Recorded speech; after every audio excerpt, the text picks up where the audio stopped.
in the shadow of the Chugach Mountains. Grateful for the little things, because you could have nothing, and I got a lot of good friends and a lot of good family. Beneath the canopy of the Anchorage skyline, we're all wondering what to do. Lies another city. Yeah, I've been in a tent for 2 years. A place where people are beaten down by rain and desperation. I didn't have no place to go. A place that most people don't see. God bless, have a great day.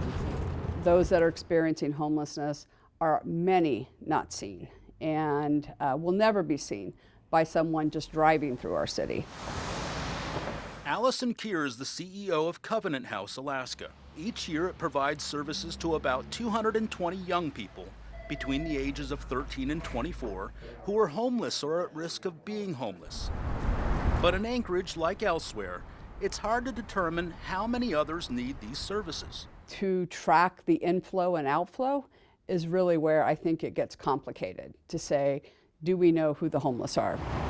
We know what we see day after day.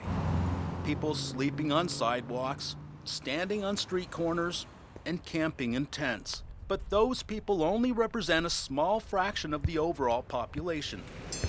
Each year, the U.S. government requires service providers to calculate the number of homeless people in a city or large community.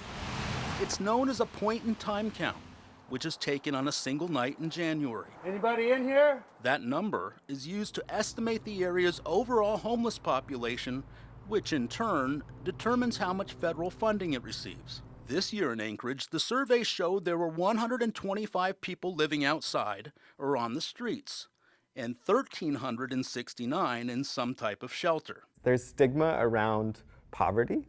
There's stigma around homelessness. Owen Hutchinson is with the Anchorage Coalition to End Homelessness. Their research found up to 3,000 individuals in Anchorage access some type of homeless service every month. Services that help a wide spectrum of people. The overall population are people with jobs, they are families, they are people who some serious life event has happened that has caused them to fall into homelessness. Do you think that a lot of people are just 1 or 2 paychecks away from being homeless themselves? Absolutely. Absolutely. Hutchinson says the point-in-time count that's mandated by the government doesn't tell the whole story. And that's on a single night in winter. And on a single night in winter, the homeless population looks different than it does in the summer, and it looks different than it does over the course of a month. He says Anchorage is transient, with people constantly coming in and out. Like Joseph Link. He left the UPIC community in Bethel 2 years ago to find work here in the city. My family taught me how to survive, but can't do it here. And I think there's an impression that in Anchorage, housing is easier, job searches are easier, and that's not always the case. Alaska natives make up about 15% of the state's overall population. In Anchorage, they represent 47% of the homeless population. So we also track and look at who are people working minimum wage jobs and renting apartments. And you see a higher number of Alaska Native people in that group, you see a higher number of people with disabilities in that group, and you see a higher number of elders.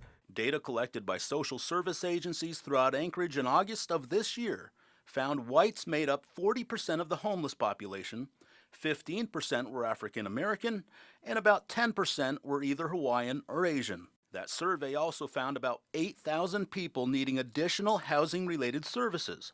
Our research found that number has remained fairly consistent over the past 6 months, and that keeps service providers constantly busy. We work 24 hours a day, 7 days a week, every day of the year.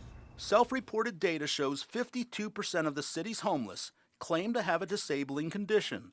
About 40% reported having mental health issues, and 23% admitted to having a substance abuse problem. This data isn't perfect, but social service workers say it better reflects the face of homelessness here in Anchorage. The government continues using the one-night count as a model to assess the needs of a community's homeless situation. But no matter how the homeless are counted, some feel they'll always be down for the count. If I die, I die. It don't matter,